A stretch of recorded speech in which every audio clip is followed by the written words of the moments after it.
Pak Prabowo tampil menurut saya excellent pada roda kedua. Begitulah perdebatan. Jadi Pak Prabowo tidak memiliki keinginan, ambisi untuk ngancurin Jokowi. Nggak ada. Kan orang-orang yang demen smackdown kan nungguin Pak Prabowo banting-banting dia kayak cucian. Orang pada nungguin. Sampai ada yang kesel, kenapa nih begini amat Pak Prabowo? Memang dia kagak mau hancurin Jokowi. Buat apa lagi? Jokowi udah hancur. Hancur udah. Buat apa dihancurin lagi? Apa gunanya dihancurin lagi? Dia udah hancur. Sekarang bagaimana Pak Prabowo maju ke depan, meyakinkan kita sebagai rakyat Indonesia, dia akan membangun Indonesia berasaskan peradaban. Katakan, ya, Prabowo memang tukang mimpi. Saya terang-terangan, saya punya mimpi. Saya yakin sama dengan mimpi saudara-saudara.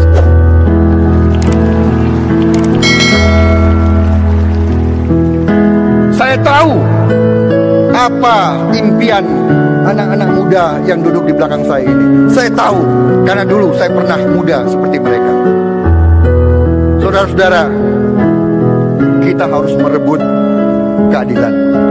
Kita harus merebut kesejahteraan. Sejahtera tidak akan jatuh dari langit. Tuhan tidak akan mengubah nasib suatu umat manakala umat itu tidak mau mengubah nasibnya sendiri. Saudara-saudara sekalian, ada yang ingin berbuat tidak baik, kita selalu akan memberi kebaikan. Hina, kita jawab dengan kebaikan. Kita difitnah, kita jawab dengan kebaikan. Kita diancam, kita jawab dengan kebaikan. Selalu kita berikan kebaikan untuk rakyat kita. Kita adalah orang-orang yang baik, yang membela kebenaran. Jadi kita tidak boleh luntur dan surut dari keyakinan itu. Banyak pekerjaan yang harus kau selesaikan, tapi ingat pesan saya: sejuk, tenang, damai, hindari provokasi. Tidak boleh pakai bentuk kekerasan apapun. Patuhi hukum. Kita besar. Yang benar pasti menang. Yang benar pasti menang, saudara-saudara. Saya selalu bilang, kalau ada masalah itu jangan mengadu pada Allah. Ya Allah, saya sedang punya masalah. Bukan, katakan pada masalah, saya punya Allah yang akan membantu menyelesaikan setiap masalah. Jangan dibalik. Ya Allah, saya punya masalah. Nggak akan pernah selesai masalah itu. Tapi katakan pada masalah, saya ada Allah dan Allah akan membantu menyelesaikan setiap masalah yang hadapi. Jadi tidak di tangan kita, kita serahkan ini semua. Dan itu yang jadi pegangan. Sehingga tidak ada masalah besar, tidak ada masalah kecil, tidak ada masalah berat, tidak ada masalah ringan. Semuanya kita yakini insya Allah. Janji Allah, la yukallifullahu nafsan illa wus'aha. Itu janjinya Allah. Jadi tidak akan dibebankan tanggung jawab yang kita tidak akan mampu untuk mengembannya. Jadi bila itu dibebankan, maka insya Allah kita mampu. Alhamdulillah 4 tahun ini, 5 tahun, saya sudah masuk 5 tahun, 6 bulan lagi pensiun. Nggak ada perpanjangan soalnya mas. Iya.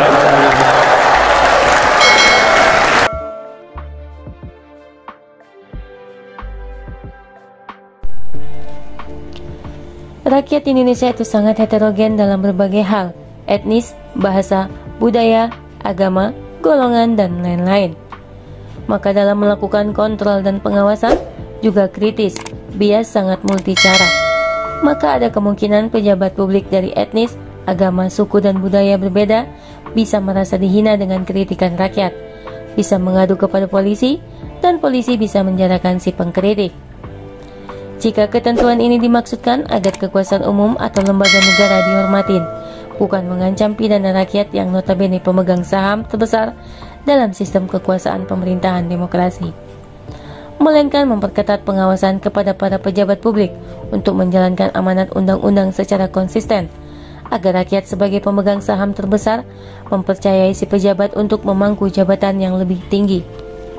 Menurut Adi, memaksa rakyat untuk menghormati kekuasaan umum atau lembaga negara dengan berbagai ancaman atau hukum seperti tercantum dalam RKUHP ini benar-benar anti logika, melawan ketentuan dan tradisi kebiasaan ketatanegaraan negara demokrasi di seluruh dunia.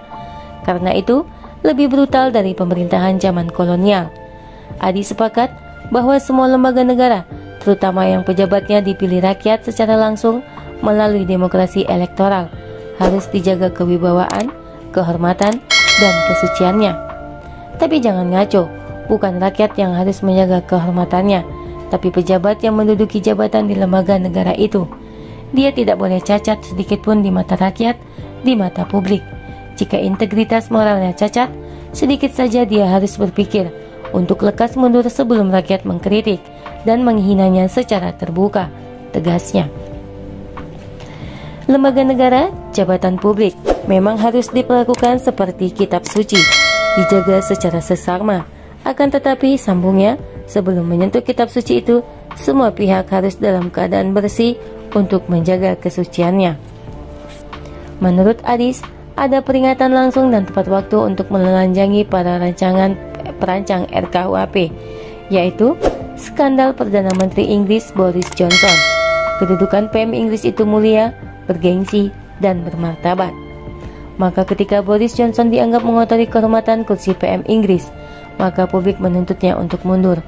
Dan sesuai dengan konsekuensi tata nilai demokrasi, Boris Johnson pun mundur. Bayangkan, jika RKUHP itu jadi undang-undang resmi dan diberlakukan di Inggris, maka puluhan menteri yang mengundurkan diri dan masyarakat Inggris yang dianggap menghina Boris dan rekannya atau Chris Pincher karena ungkap skandal pelecehan seksual LGBT bakal pada masuk bui, tegasnya. Karena itu, untuk menjaga kehormatan lembaga negara dan kekuasaan umum, bukan bikin ancaman kepada rakyat, justru yang dibutuhkan bangsa ini adalah undang-undang etika pejabat publik yang ada pasal pemaksaan mundur jika dia menistakan kedudukannya sebagai pejabat publik dengan nyopet uang rakyat, ingkar janji, atau berbohong. Demikian Adi.